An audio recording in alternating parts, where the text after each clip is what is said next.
Dr. Joe, I'm pumped to have you here today. And for me, I'm a big fan. I've been listening to your audiobook, your recordings, your lectures for a while, but I don't know your story, like your superhero origin story. Like little Dr. Joe, was he always interested in the bigger picture?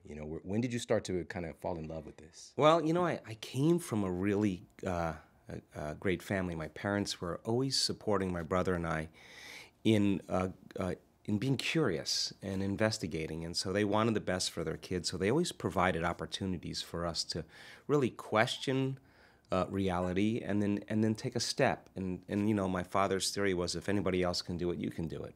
So I was encouraged throughout my life about potential.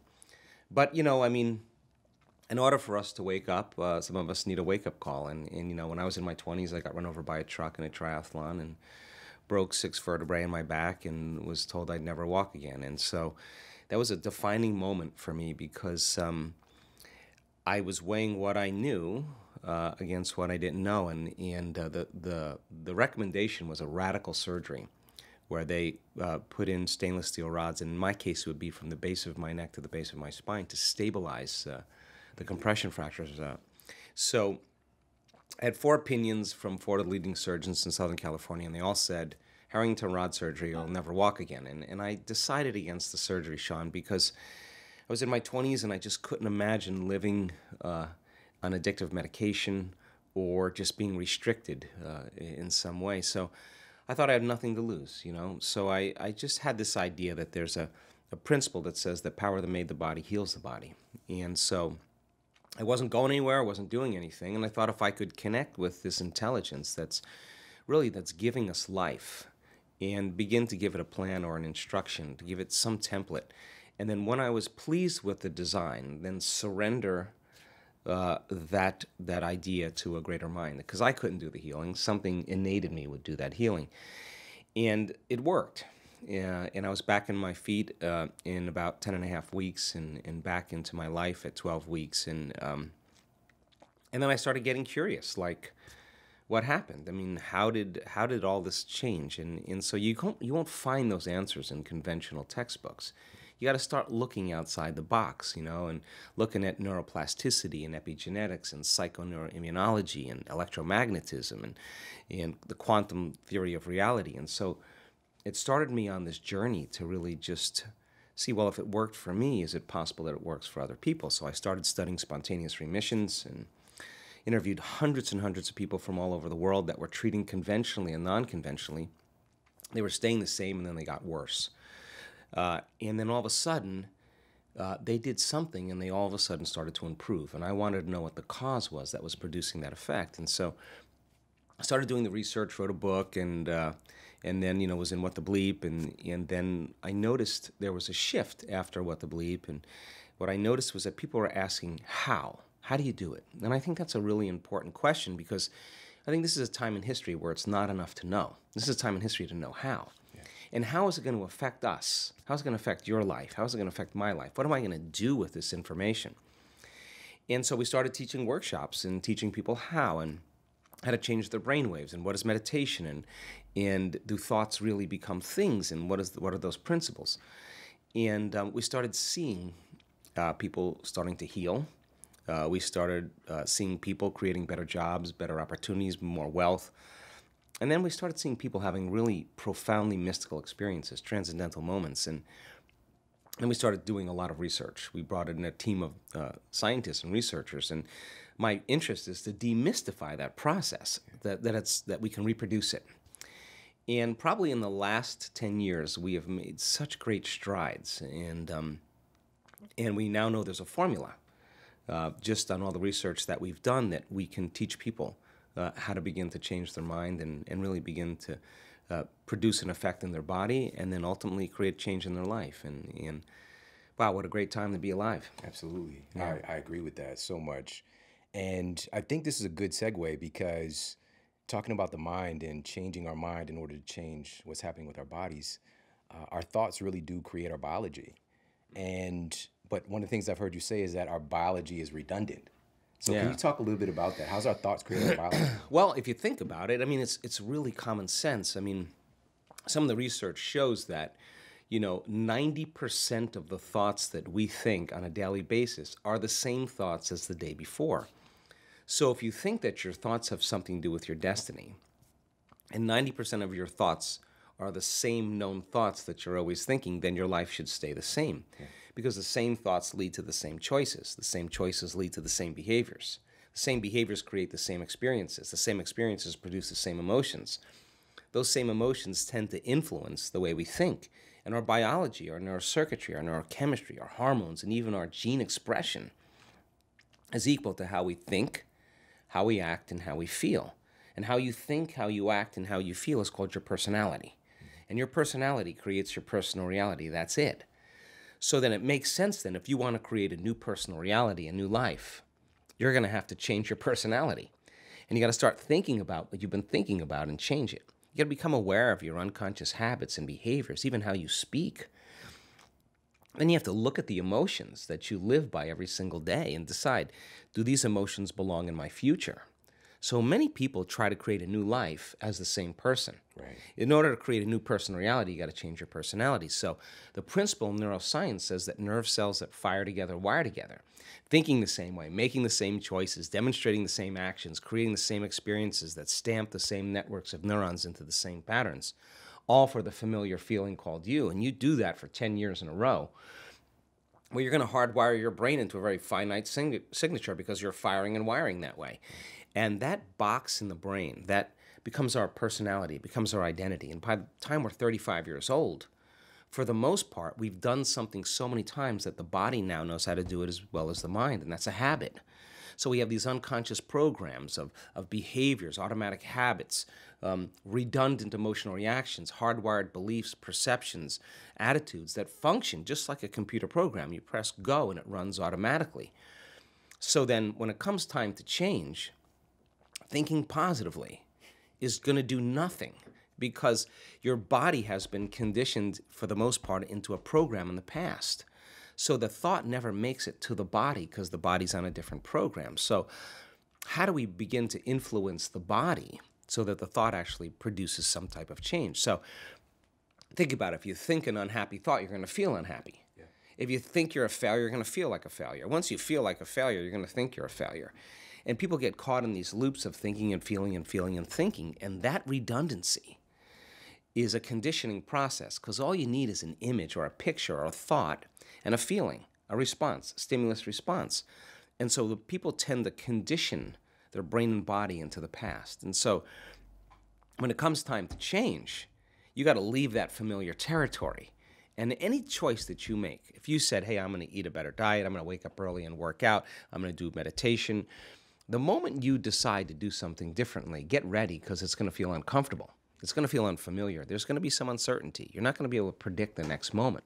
That means you've left your known biology and you're stepping into the unknown. Now, theoretically, that sounds great, but if the body has been conditioned into a familiar feeling that's in the known, the moment you take it outside the familiarity, it wants to go back to where it's comfortable. So the body starts influencing the mind, and this is where people say, why don't you start your diet tomorrow? Oh, why don't you start working out this evening? You're really never going to change. You're too tired. You have a headache. This doesn't feel right. And this is where people talk themselves out of it, because if they respond to that thought leads to the same choice, which leads to the same behavior, creates the same experience, produces the same feeling, and then they say, this feels right. No, that feels familiar. So going from one state of mind and body to another state of mind and body, you got to cross a river. And the hardest part about change is not making the same choice as you did the day before. Now, once people understand that they're going to be uncomfortable, then the question is, what thoughts do you want to fire and wire in your brain? What behaviors will you demonstrate in one day? And the act of closing your eyes and rehearsing who you're going to be when you open your eyes begins to install neurological hardware in your brain to look like you've already done it. Now the brain, which is typically a record of the past, now becomes a map to the future. And if you keep doing it, the hardware begins to become a software program and you start behaving differently. And then if you can teach your body emotionally what the future will feel like, that means then you're not going to wait for your wealth to feel abundant or your success to feel empowered or your new relationship to feel love. In fact, the moment you start feeling abundant, you're generating wealth. the moment you start embracing empowerment, you're stepping towards your success. The moment you're in love with yourself and you're in love with life, you start creating equals in your life. Now that's causing an effect in your life. So many people, they already know how to do this, but they usually wait for the worst thing to happen in their life before they get the wake-up call. And that's actually my story.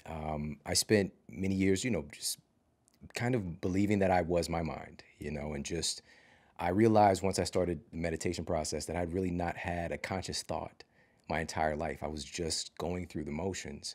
And in the environment that I came from, there's a lot of unhealthy habits. And so I found myself in a place where I broke my hip at track practice, just running a time trial, 200-meter time trial. And I was 15 years old. Nobody stopped to ask, how did a 15-year-old kid break his hip from running? It sounds very unusual. But it wasn't until about 4 years later, things got so bad that I started having difficulty walking. And come to find out I had degenerative bone disease, degenerative disc disease, 2 herniated disc just from living, right? And so my doctors told me I had the spine of an 8-year-old man. And so very similar to your story, I saw 4 physicians and they recommended the same thing, just be careful, wear a back brace, potential surgery. But after all of those no's, I had to say yes to myself at a point, and I had to change the way that I was thinking. And for me, a big lead-in was like through food. And so all of these mediums really do matter. And so for all of us, and this is what I want to ask you about, we think that when we want to get this new result, that we can just do it. We can just try. But what you're saying is you got to be ready, because a lot of hell's going to break loose once you try to change who you are, if you're not prepared by changing what you're thinking first. Yeah. Yeah, we've actually studied this on functional scans many times. When we're looking at a person's brain in real time, when they're going through some type of change or transformation, you see this massive amount of disorderliness going on in the brain. Like the person is really losing their mind. All the circuitry is coming unglued. There's all this cognitive dissonance taking place. That's the moment they want to quit. That's the moment they want to give up. That's the moment they don't believe in anything. They believe in themselves.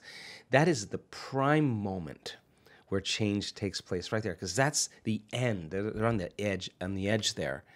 So it's important for people to understand that if you're going about living every single day in the familiar life that you're living in, and you don't have a vision of the future, then you'll continue to live in routine.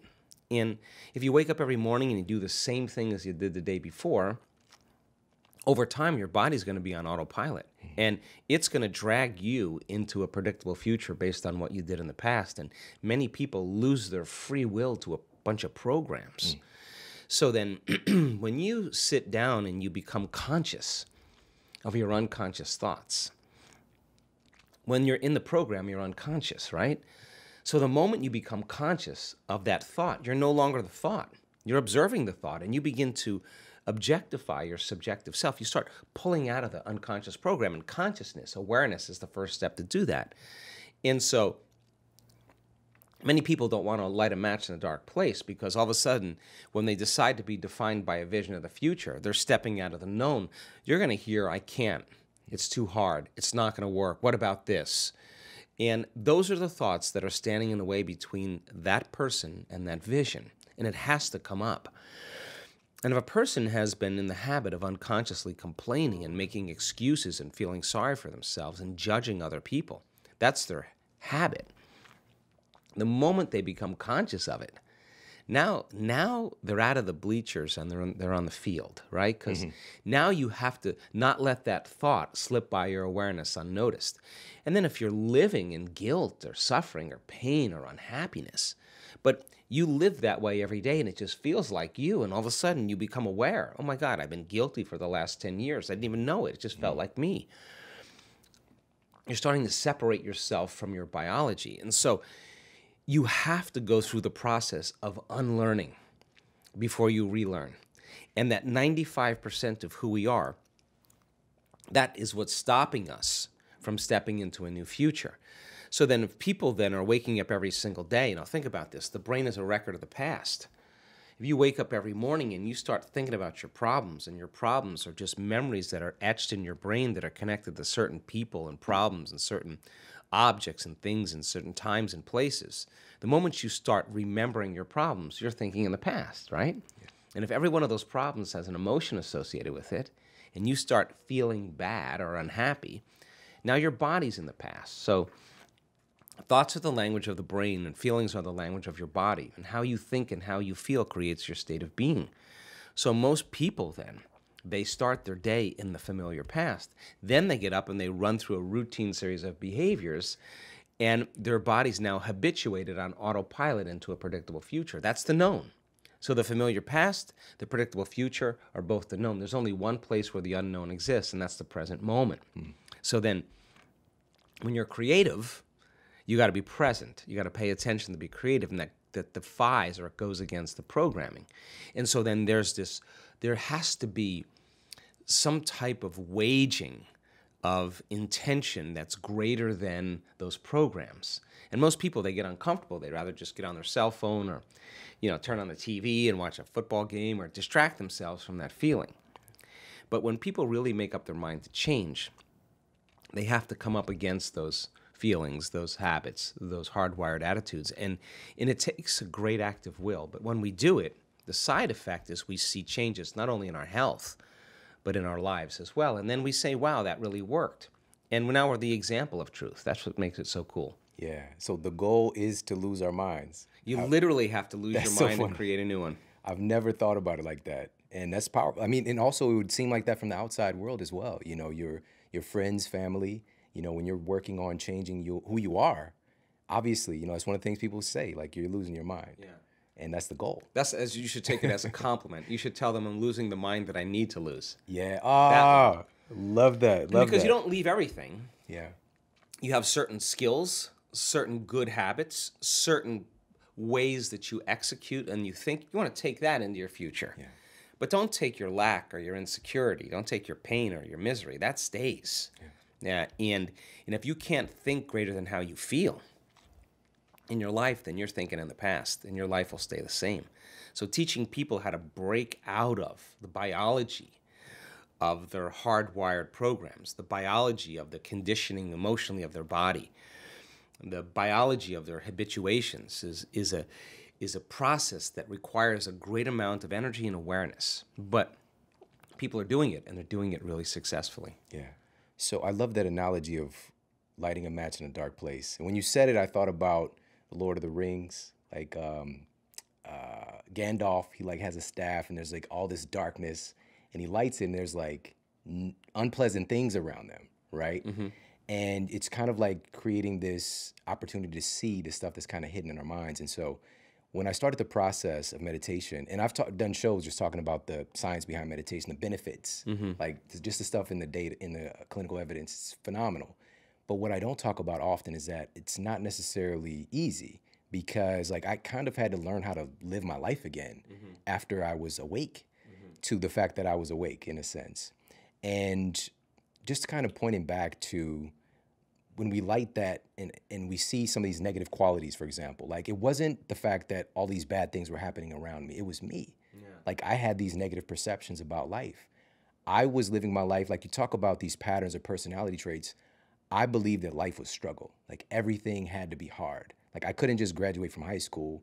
I had to get kicked out of high school in order to graduate. I couldn't just graduate from college. I had to get kicked out first. I couldn't just have the things I wanted. I had to go through all of this struggle. And so I would manifest more of that. And that was a thing that switched for me. I started to think differently that, you know what, if I fall in love with this process, even the challenges are fun now. Yeah. That's how powerful we are. You could actually, the story we tell ourselves is how we perceive the world.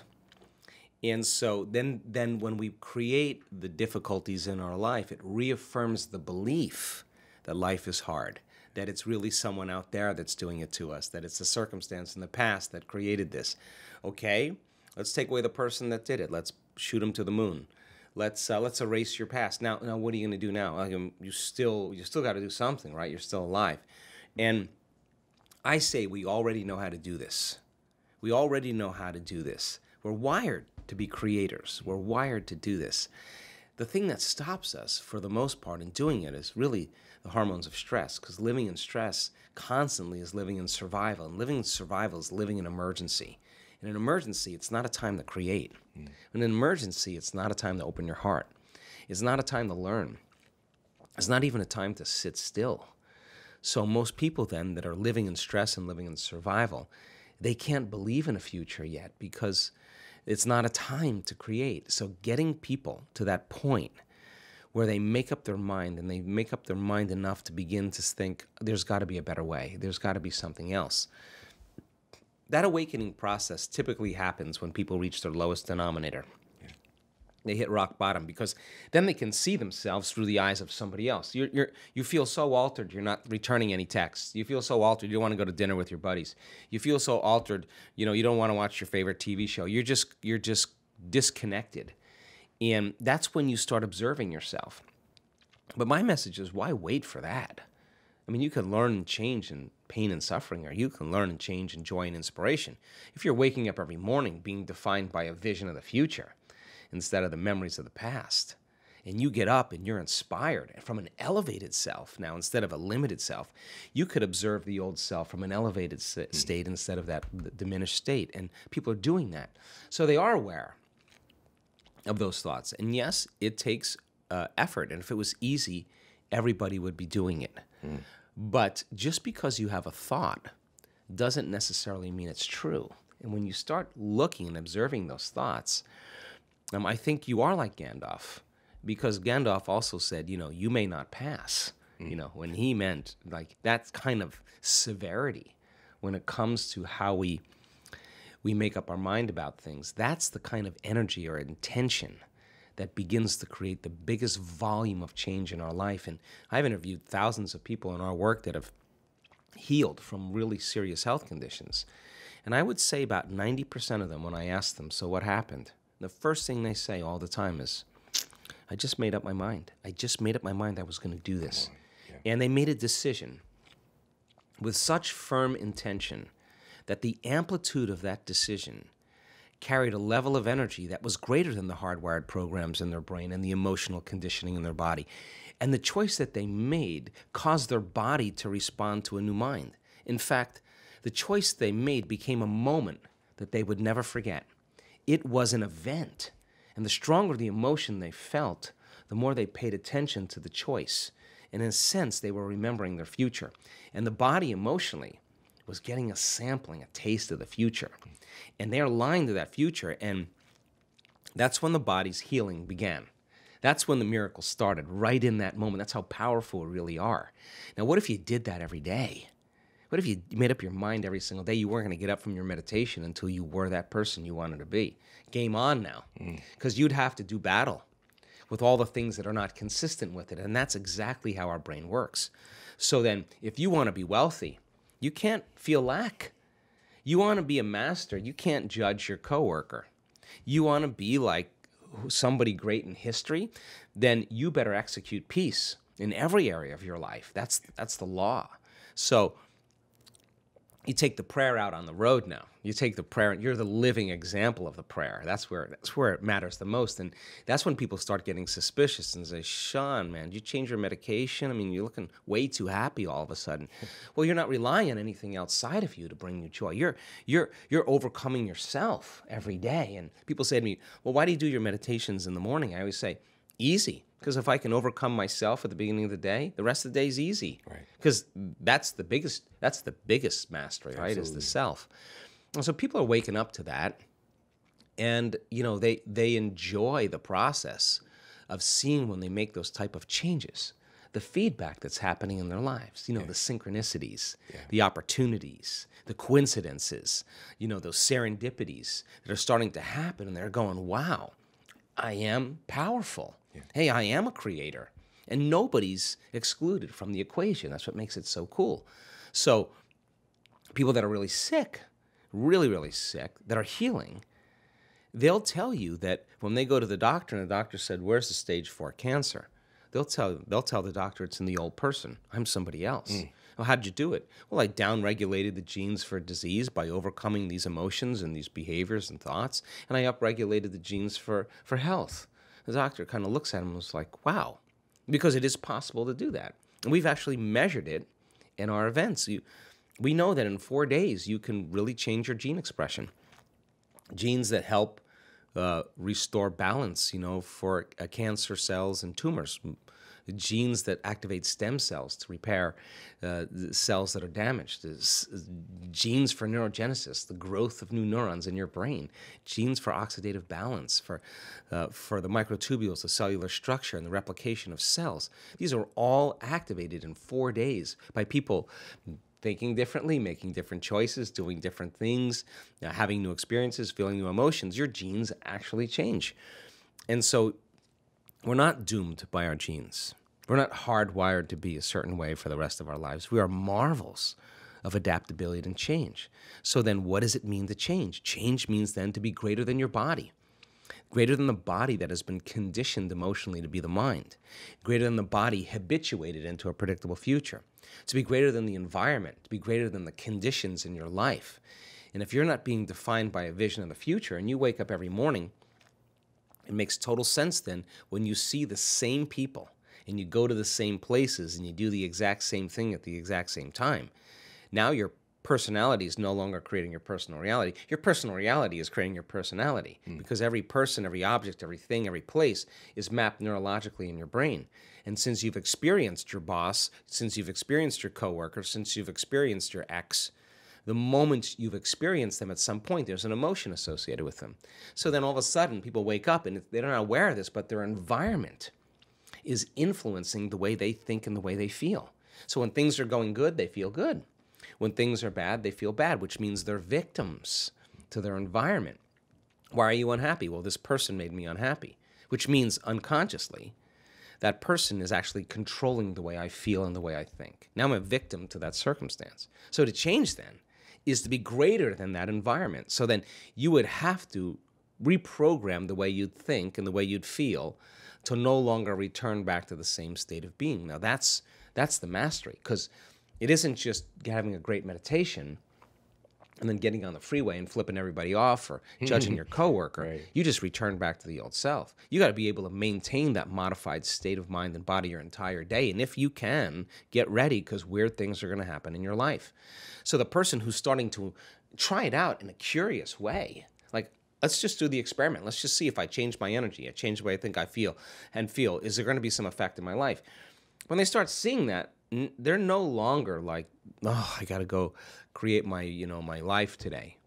They're actually excited to do it because they don't want the magic to end. They want to keep it going. Now, that's when it gets kind of cool, because this is when you start believing in yourself. And when you believe in yourself, you believe in possibilities, right? When you believe in possibilities, you got to believe in yourself. When you stop believing in possibilities, you can't believe in yourself. So people are waking up and going, wow, it doesn't matter your skin color, doesn't matter how rich you are, doesn't matter how healthy you are, it doesn't matter how young you are, how old you are, how in shape, out of shape. Not even if you've ever meditated before. It doesn't even matter. It's a formula. And you don't need 40 years of dedication to meditation to get it. You just got to understand the formula. And like playing ping pong or hitting a golf ball or dancing the salsa, you're going to figure it out sooner or later, and it's going to get easier and it's going to get fun. That's what we want for people. Oh my goodness.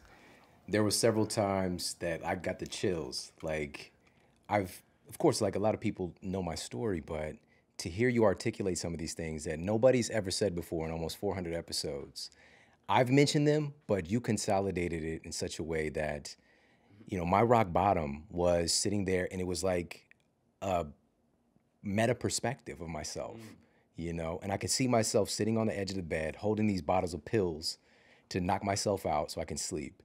And that's when I decided to get well in that moment after I'd gotten all those no's. You'll never forget that moment. That is the moment that defined you. It's crazy, and so that was that moment where I started to lose my mind, basically. I've never said those words before, but it's like you said, like I made up my mind. When you said that earlier, that the person they just say, I made up my mind, that's exactly what happened. And I felt chills in my body from that. And so to fast forward that a little bit, getting back to something actually we're going to step back to go forward, but you mentioned the present moment, and that basically, really, this is where all of this stuff is happening. but I think that that word can be a little bit vague. Yeah. So can you like define what that means for I'm us? so glad you said that because it means you're engaged. I assert that if you're not in the present moment, you're running a program, right? And paying attention is being present. And it's a skill just like anything else. The more you practice it, the better you get at it. And you know when someone's present with you in your life because they're paying attention to you. And you know when they're not present with you because they're not paying attention to you. So where you place your attention is where you place your energy. So if you have all of your attention in the present moment, you're conserving a lot of energy to create with. If I'm talking to you and you're thinking about where you're going to go for lunch and who you're going to go with and how you're going to get there, and I'm talking to you, you left the present moment and your attention went to some future. And your energy will go down and you won't be able to comprehend what I said. If you start thinking about what you should have said at the staff meeting 3 days ago, and I'm talking to you and your mind is back in the past, you're siphoning energy out of the present moment into the past. So people are constantly siphoning their energy into a familiar past or a predictable future because that's where their attention is. And the stronger the emotions that we feel to certain problems and conditions in our life, the more we pay attention to them. Right. So we give our power away to our ex. We give our power away to that big problem. And that's creative energy that we should be able to use to create a new future. So then when a person's sitting in a meditation and they're doing absolutely nothing, and it's 8 o'clock in the morning, and their body for the last 10 years has been going in traffic and getting angry and frustrated in traffic, and now they're sitting in a meditation at 8 o'clock in the morning, the body's going to say, hey, you're off schedule. I'm used to suffering and getting angry here. Yeah. So the body's going to start looking for that emotion, and it's going to start influencing the mind, and you're going to start getting images and memories just so you could feel that emotion. Like now the person's back in the past, but if they become aware that they're siphoning energy out of the present moment into the past, and they settle the body back down into the present moment, that's a victory. Yeah. And those victories add up. And you're telling the body in that moment that it's no longer the mind, that you're the mind, and that's a victory. And then people get frustrated and they say, I can't meditate. Oh, really? Well, actually, you're doing it right. That's actually what meditate. You're doing exactly what you're supposed to be doing. And then all of a sudden the body says, well, it's 8:15 now. This is when you normally, go get something to eat and you have your coffee and your body's starting to want to get up and do something. You become aware that your body wants to get up and move and you're in the meditation. And you tell your body, You bring it back to the present moment and you settle it back down. You are training the animal. That's a victory. Now you're executing a will that's greater than the program because most people lose their free will to a program. Now you're telling the body, I'll tell you when we get up, not when you want to get up. You're not the mind, I'm the mind. And that's a victory. Now, we've done the research on this. If you keep doing this and you stay with it, sooner or later, the body's going to surrender to a new mind. And when that happens, Shawn, there's a liberation of energy. The body is freed from those habituations and those emotions. The body's going from particle to wave, from matter to energy. And all of a sudden, you're dialing down the anger. You're dialing down the vigilance, and the body now is being conditioned to a new mind. That is the present moment. And when you're in that present moment, something really amazing happens. You forget about you. All of a sudden, you're not your face, you're not your culture, you're not your marital status, you're not your diet, you're not your past. You're basically just an awareness. You're in the unknown, and that is the perfect place to create from. So it turns out that when people do this properly, they heal themselves of anxiety. Why? Because they're no longer obsessing about some future. When they find the present moment, they heal from their depression because they're not a bit hopeless and powerless in their past. The body's conditioned now. And so then, when they overcome themselves in their meditation and they step out into their life, they are more present. They can connect. They are more patient. They are more loving because they overcome the animal part of themselves. And the beauty behind that is that all of a sudden, you're not predictable. All of a sudden, something's different about Shawn. He's not, I'm noticing he's not behaving the same way. You're out of the known, right? You're in the unknown. And all of a sudden, people, it's no longer what you're saying to them. It's who you are. They're just kind of scratching their head going, hey, he looks like he's really happy. I want some of that. And now, We're out of the philosophical, theoretical realm. We're in the practicum, which is where really the magic happens. So the eternal present moment, the sweet spot of the generous present moment, is the place we can create from. And when we're there, we disconnect from our bodies. We become nobody. We disconnect from people in our lives. We're not thinking about our ex or our boss. We are no one. We're not thinking about our cell phone or our computer. We are no thing. We are not thinking about where we live, where we work, where we sleep. We are nowhere. And we're not thinking about the predictable future and the familiar past. We're in no time. And when you're disconnecting or dissociating from everything known, you're in the unknown. And that's where the magic happens. Yeah. Oh, my gosh. And I just want to shout out everybody who's been working on themselves to experience some of this. You know, I know a lot of people listening have touched many of these moments. And to know, I just want to give everybody a little bit of a heads up. If you haven't, when people say those things like you've changed, or maybe you forgot where you've come from, say thank you. Yeah. You know, because that means you're progressing. And I was going to ask you about this. Like, now that we understand that we are really a function of the personality that we've created, for me, immediately comes up, it can be scary to change the personality, the person that I am, that I know, that I'm comfortable with. And understand our personality is really a function of our behaviors and our patterns and things that we've been accustomed to. Changing that personality, again, it starts by having those little moments of victory, right? So I was going to ask you, like, how do we change all this? How do we change the way that we feel habitually? How do we change our habitual thoughts? It's just getting those. Is that part of it with the meditation? Well, the word meditation means to become familiar with. That's exactly what that symbol means. Familiarization. So if you're sitting in your meditation and your brain is going, you can't quit, it's too hard, you're becoming familiar with those thoughts, that's a meditation. There's no such thing as a bad meditation. There's just overcoming yourself. You're sitting there and your body wants to get up and do things and check your email and check your texts, and you become aware that it's doing that and you become familiar with that, you're in a meditation. If you're realizing that you're angry and frustrated and resentful and all you're doing is sitting there, that's in there. Now you're becoming familiar with that old self. That's a good thing. And if you start saying, what thoughts do I want to fire and wire in my brain, and you keep firing and wiring them, you're going to become familiar with those.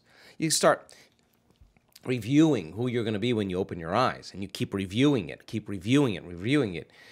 You keep firing and wiring, it's going to become familiar to you. And if you trade resentment and impatience for gratitude and freedom and joy, and you start making those chemicals in your meditation every single day, I swear to you, you'll get familiar with that. So the process of change is unlearning and relearning. It is breaking the habit of the old self and reinventing a new self. And we use meditation as a way to change our brain and body to be different, be greater than the environment, be greater than our emotions and habits, and be greater than the predictable future and the familiar past. So meditation is a way then to get us in the right state of mind and body. So when we present ourselves to the world, we're a better expression of it. And then practicing and staying aware your entire day so that you can actually master something about yourself. Now, what's the side effect of that? You're more in love with you because you overcame you. And as you overcome and you keep overcoming, you're going to become somebody else. And so the beauty behind that is then your life begins to change in really mysterious and unusual ways. And people say, oh my God, I was so happy I forgot about my back pain or my neck pain, or I forgot about my food allergies or whatever people are dealing with. Something biologically shifts in them and they're freer. They're more whole. They're less separate. You know, they feel more pleased and satisfied with themselves. And they really don't care what people think of them. And they really stop judging other people because they're not judging themselves any longer. So you could only talk around these concepts. You really have to really apply them to really begin to see the fruits of your efforts. But common people around the world are doing the uncommon because of it. And I think it's important for us to realize, and I really want you to talk about this, that the possibility of that life that you want already exists. Yeah.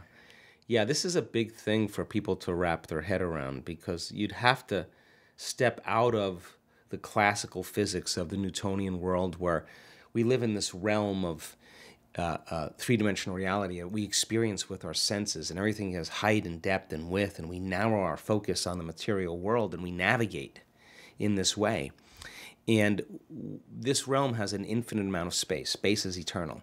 And we experience time as we move through space. So we move from one point of awareness, I'm here, the door's over there, that's another point of awareness. And as I move my body from one point of consciousness to another point of consciousness, as I move through space, I experience time. So if we're going to create matter to matter, three-dimensional reality, and we're going to get things done, it's just going to take time for us to get the new house, the new car, because we got to work and save our money and do all that stuff. Well, that's playing by the rules of Newtonian physics and three-dimensional reality. When you play by the rules of the quantum, in the quantum, there's an infinite amount of time. Now, time is eternal. Now, imagine if you had an infinite amount of time. How many things could you get done? Infinite number of things equal to your thoughts, right? That's the quantum. So the quantum is time is eternal, and there's all possibilities exist in the present moment in the quantum. So in three-dimensional reality, Newtonian physics, it's about the predictable. The quantum is immaterial. Nothing's local yet in space and time. All possibilities exist as frequency, as energy, as vibration, as information, as consciousness in the realm of thought. So in the quantum, anything is possible. And it's no different than looking in a dressing room where there's mirrors this way and mirrors this way, and you see an infinite number of views. There's an infinite number of possible realities where one small thing is changed. Just one small thing. You shaved with your left hand today, that now you're in a different reality. You did your meditation, you connected, you come back, you just moved out of that dressing room, and now you're in a dressing room that looks just like that, but something's different. Your wife still looks the same, everybody looks the same, but all of a sudden, here's that phone call, here's that email, here's that opportunity. Now I'm in a whole new dimension, right? So in that quantum realm then, because it's non-local, we have to actually create not with our bodies. We have to dissociate from our bodies. We can't enter the quantum field as a somebody. We have to enter as a nobody. So teaching people how to pass through the eye of the needle is that moment they become nobody, no one, no thing, nowhere, no time. That's the moment they're pure consciousness. Now, teaching people how to create from the field instead of from matter has taken me many, many years. Yeah. But now people that are doing it are seeing those kind of instantaneous changes taking place, because when they begin to change their energy, and all potentials in the quantum field exist as electromagnetic potentials, and thoughts are the electrical charge and feelings are the magnetic charge, and how you think and how you feel is broadcasting information on a daily basis. So when a person changes their thoughts and feelings and they're creating from the field, when there's a vibrational match between their energy and that potential in the quantum field, and they're creating connected to the source, and that source energy is actually connecting everything material, they no longer have to go anywhere and get it. In fact, now, they're actually going to collapse time and space, or the experience is going to be drawn to them. Now they're the magnet. That's when they start drawing experiences to them. Now they're not going anywhere to get them. Now they're coming to them. That's when it gets fun. Listen, guys, I hope that your mind is being blown like mine is. And we're going to talk about a little bit of a highlight, because like he said, he's been trying to figure this out and teach this for many years. And now he's developed a level of mastery that's just bar none. But we're going to talk about some of the highlights of this process to change your results, to change your reality. And we'll do that right after this quick break. So sit tight. We'll be right back. Hey, everybody. With all of the things that we're exposed to today, the environmental toxicity, the weird stuff showing up in our food supply, we've got to do things to really support our immune system. Our immune system is really running the show on so many different levels to keep us healthy. And one of the most powerful things for supporting a healthy immune system is making sure that we're getting in some immunomodulators. So what does that mean? These are substances that can help to elevate our immune system in response to things that might be trying to creep their way into our body, into our cells, and defend us against those things. But it can also bring the immune system back down, calm it down if things are running too hot, AKA we're dealing with some autoimmunity. We need things that are intelligent. Many drugs out there that are pushed through pharmaceutical companies, though they mean well, they push your immune system in one direction, and that can really mess things up on the back end, leading to AKA side effects. So to avoid that, getting some natural immunoregulators are going to be a powerful thing you add into your life. How I do that, and it's been a consistent basis pretty much every single day for the past 3 months now, I've been using every day, and even had it this morning, the incredible mushroom elixirs from Four Sigmatic. So head over to foursigmatic.com/model. So that's FORSIGMATIC.com/model. And you're going to get 10% off all of these amazing superfood elixirs. My favorite is the chaga, and chaga has been clinically shown to increase your NK cell activity, so your natural killer cells, over 300%. It's also the most powerful antioxidant that we've ever seen in the history of humanity that humans actually consume. Powerful antioxidant, powerful anti-cancer, powerful immune system regulator. So that's what I use in the morning. I'll get some chaga, and sometimes I'll have it straight, or I'll blend it with some hot water, some healthy fat. So this could be some ghee, this could be some grass-fed butter, this could be some coconut oil, some MCT oil, things like that, with a little bit of cinnamon, maybe some other fun medicinal herbs you can throw in there. But this has been the daily thing that I've done for the past few months, and I highly recommend you start doing the same thing. They also have the mushroom coffees, and my wife is a big fan of these. And so the mushroom coffee mix has cordyceps and chaga in there. And today she ran out. She was like, where's my coffee? And she's not even, ever since we've been together, she hasn't been a coffee drinker, but this has been her daily thing. She loves the way it makes her feel, and she doesn't get some weird kind of caffeine spike and crash as well. So head over and check them out. foursigmatic.com/model for 10% off. Now back to the show. All right, we're back, and we're talking with Dr. Joe Dispenza, author of pretty much every book that I love. I've got Breaking the Habit of Being Yourself right here, right now. And I'm listening to Becoming Supernatural on audiobook simultaneously. Nice. All right. So just packing as much as I can in here. And before the break, we were talking a little bit about being able to actually change our reality, to change our results, because everything that we can imagine, if we can imagine it, it's possible. And that's really, really powerful and something to wrap our minds around. But something specifically in Breaking the Habit of Being Yourself that you said, because I did a show talking about the science of gratitude, but something you said just stuck out, and I wish that I'd known this before. So in the book, you state that when you express gratitude for something that hasn't happened yet, quote, you are moving from cause and effect, waiting for something outside of you to make a change inside of you, to causing an effect. So you're moving from cause and effect to causing an effect, changing something inside of you to produce an effect outside of you, right? So let's talk about how gratitude plays into this, because I think this is very practical. Yeah. Well, this took me a long time, Shawn, to figure out, because I think that when people say that they want a new job, or they want a new relationship, or they want to be healthy, they're actually waiting for their health to improve to feel gratitude. Right. They're waiting for their new relationship to feel joy and gratitude and thankfulness. They're waiting for the new career to happen. And once it happens, then they celebrate and feel gratitude.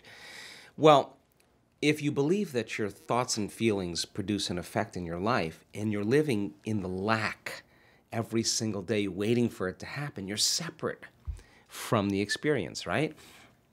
So if you think about the emotional signature of gratitude, when you are receiving something that you like, that's pleasurable, you've just gotten or received something that is pleasurable, something just happened to you, or something's happening to you that you like, you say thank you, you feel gratitude. So the emotional signature of gratitude is that something has already happened. And it is the absolute perfect state of receiving. It is the absolute state of receivership. So here's an example. A person gets a diagnosis. The diagnosis is something like cancer. The first moment they hear that word, they feel fear.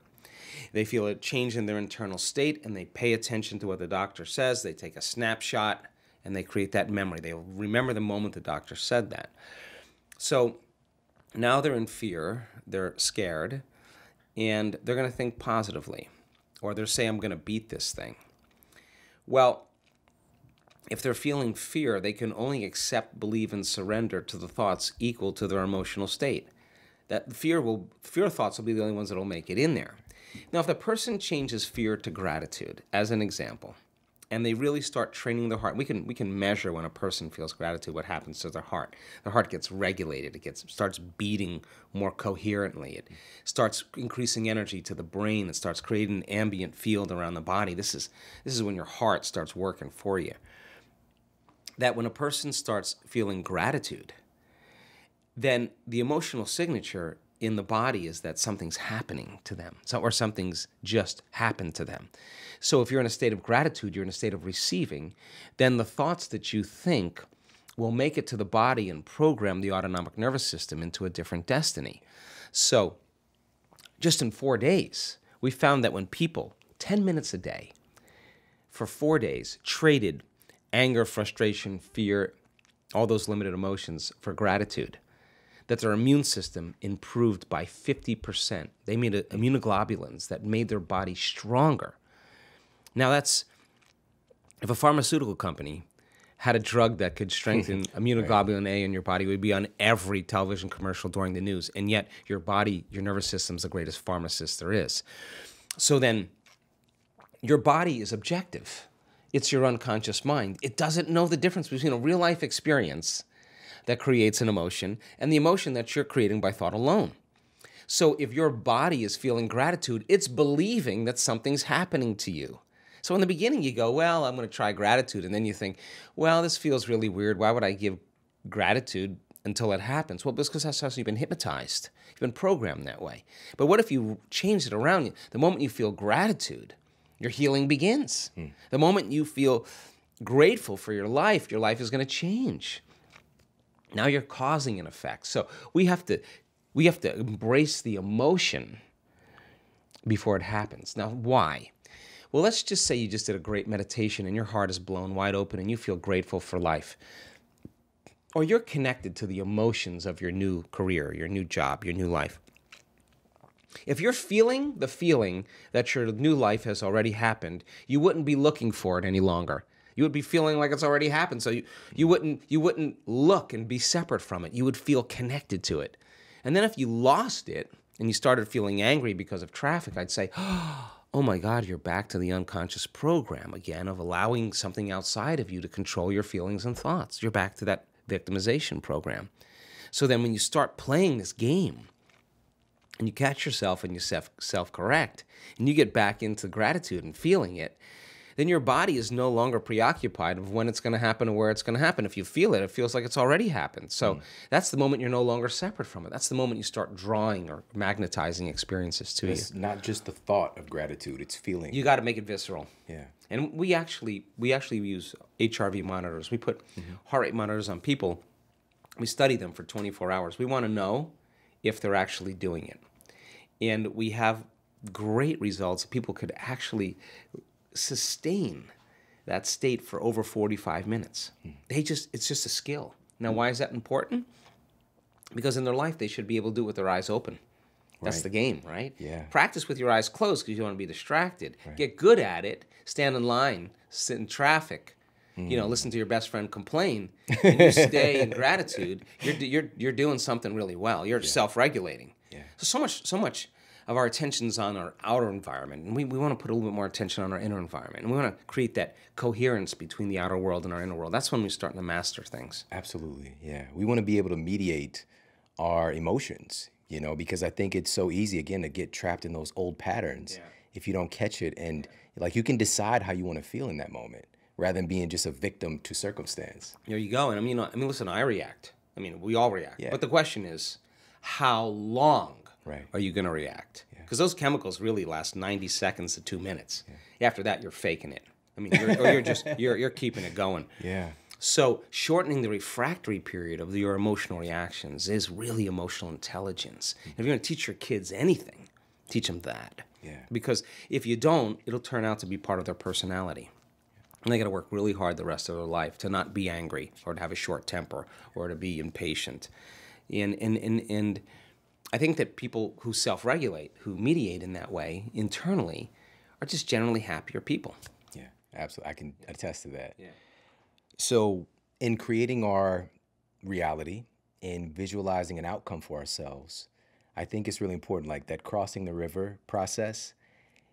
You say something in Breaking the Habit of Being Yourself that's so profound, and this is so important for people to get. You say that to change your reality, those outcomes that we attract to ourselves have to surprise and even astonish us in a way in which they come about. Yeah.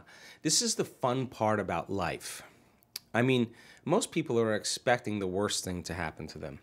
They're bracing themselves for whatever it is around the corner that's going to go wrong, because in survival, if you prepare for the worst, you're going to survive, right? But if we're creating something new and unknown, creating a new thing in your life, it can't come in a way that you can predict or expect, because if you can predict it or expect it, it's the known. So then the moment you start trying to figure out how it's going to happen or when it's going to happen, you got in the way. The universe just backs off and says, "Oh, hey, Shawn wants to do it. Go ahead." But when you are open to being astonished and surprised, and it comes in a way that you haven't expected, you wake up. You kind of wake up from the dream and you go, "Oh my God, it happened." And then you will look back at your entire past and you will want to change one thing in your past. We see this all the time because it brought you to the present moment. That's the moment the past no longer exists. So the surprise, the brain learns by mistakes and surprises. Which would you like a few of? How about some surprises? So when it comes in a way that's just like out of nowhere, that you haven't thought of, and it's your creation, and you're surprised, you're not unconscious any longer. You're more conscious, you're more awake, you're awakened, and you're starting to believe, "Oh my God, I'm the creator of my life. I'm not the victim of my life. I actually did that." And now you take your foot off the gas and you trust a little bit more that things are going to organize in a way that's right for you. That's a divine aspect in us starting to happen instead of that animal aspect. And so we have to lay down the very thing we used our whole life to get what we want for something greater to occur. And that is the greatest habit we have to break, because we got to stay out of the way. Love that so much. I do. That's really profound. Just going through this process, and for me, this moment of decision was 2002. What the bleep showed up in my radar, I think it was like 2005, somewhere around there. And it was just affirming some of the things that I was experiencing, and I never heard it spoken outside of like what was going on in my head. I knew that so many things in my reality were changing, but the ways that they were happening were very unexpected. I had an intention about what I wanted, but the way they were coming about was not up to me in a sense, because we can labor and try to make this outcome happen in the way that we think. Yeah. But you're saying to allow some space Yeah. so that this greater thing that we're connected to, that we can't really explain. There's room for the unknown. Yes. Just got to make it room. reminds us that we're that powerful to affect those outcomes, but we need something to remind us. Well, here's the deal. It's a habit. If you're creating matter to matter and you're living in stress and survival, the chemicals of stress actually heighten your senses and we become materialists. So then when we're trying to change matter, we're always trying to force the outcome. We're trying to control the outcome. We're trying to predict the outcome. We're in the way. That's because you're experiencing separation. So you try harder, you fight for it, you compete, you manipulate. You do everything you can because you got limited resources, matter to matter. So then when you create from the field instead of from matter, and you feel connected to your vision, and you understand that when your heart is open, your heart is actually drawing the experience to you. Now think about this.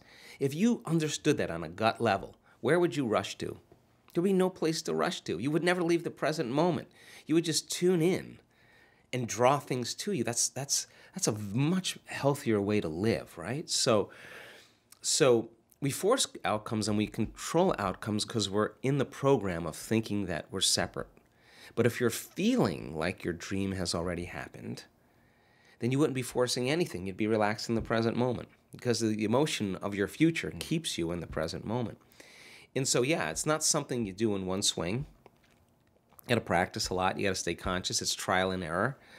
But I tell you what, it's always worth the effort, because when it finally happens, you don't even care that it happened any longer because you're so happy with yourself that you're no longer controlling. And the moment you just let go is the moment it always shows up. And that's the surprise, like, wow, I did it, or here it is. And then that energy, that surprise or the synchronicity helps us with the next creation. We can use that energy. And wow, I'm thrilled, I'm juiced, I'm in awe, I'm in love, I'm inspired, I'm grateful. Hey, sit down to create the next day. It's a little easier. And wow, there's even more miracles happen. Oh, well, let's keep it going. Who wants to stop that, right? That's when it gets kind of fun. So the synchronicities and surprises, that is the unknown. But the unknown isn't going to be something scary like we're used to. It's going to be something thrilling. It's really ecstatic, something that's going to wake us up. That's what we want. Yeah. And we want more training. We want more of you to really learn how to do this, because I know that it's a lot. This is just a tiny, tiny scratch of the surface of what's possible. So can you let everybody know where they can connect with you? Sure. My website's just drjoedispenza.com. We have, monthly teleclasses and, or, Dr. Joe Live. We have online courses. We have events. We have live streams for advanced workshops that we do, books, meditations. It's all there. Yeah.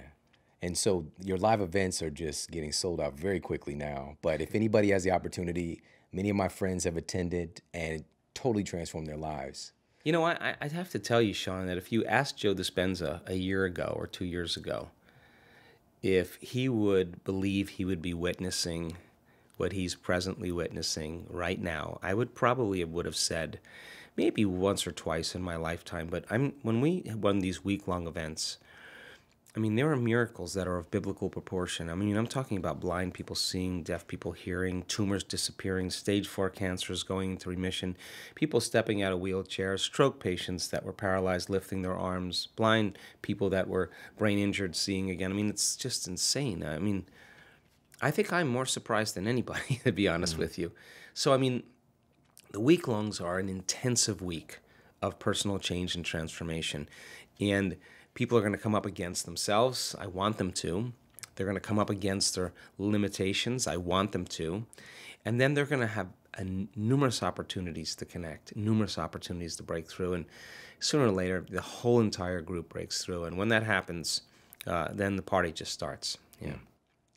Awesome. This has been a highlight for me. We shared this before the show, but I've been doing this for a while. And I had a very small list of people who've had an impact on my thinking. And you're one of those people. And even during the break, I was shouting, just in happiness to have you here and to share your insight with everybody. So just truly thank you. I'm just grateful that you exist. Thank you. Listen, you're coming to a week-long as my guest. So awesome. You come as my guest. I'm there. Yeah. Awesome.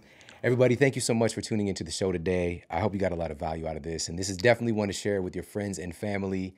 And of course, you could tag me on social media and tag Dr. Joe as well.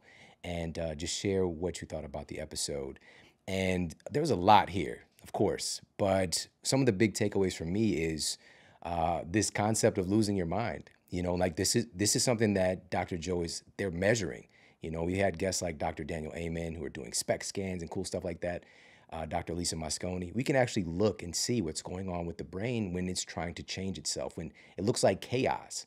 And those are the moments that we tend to retreat because things are firing differently in our brains and we want to get back to what's familiar. And what I'm encouraging you to do today is, of course, to ease into that discomfort. Instead of setting out to change something in your reality like we do kind of haphazardly, it's to set out with that intention, but to know you're going to come up against some opposition. This isn't going to be a walk in the park, but it's going to be so worth it. And for me, and you guys know in my story where I came from, I used to actually keep a small journal of when these seemingly random, amazing synchronicities would happen in my life. And I stopped keeping that journal because it happened so much. And I live in that now. Sometimes, of course, we're all human, we can get off track and we can forget. But it's that practice of remembering. That's what the great ones really do. And Dr. Joe stated it as well, we're going to react, but it's how quickly we can remember. And for me, this is a very special episode because it's just, again, scratching the surface, opening the conversation to something much, much bigger, and reminding you how powerful you are to affect change in your life and also the reality of everyone, period. You're very, very powerful. And so, again, thank you so much for hanging out with us today. Again, share this out with social media. Tag me, tag Dr. Joe. And we've got some powerhouse stuff coming your way. All right, so make sure to be ready. Take care. Have an amazing day, and I'll talk with you soon.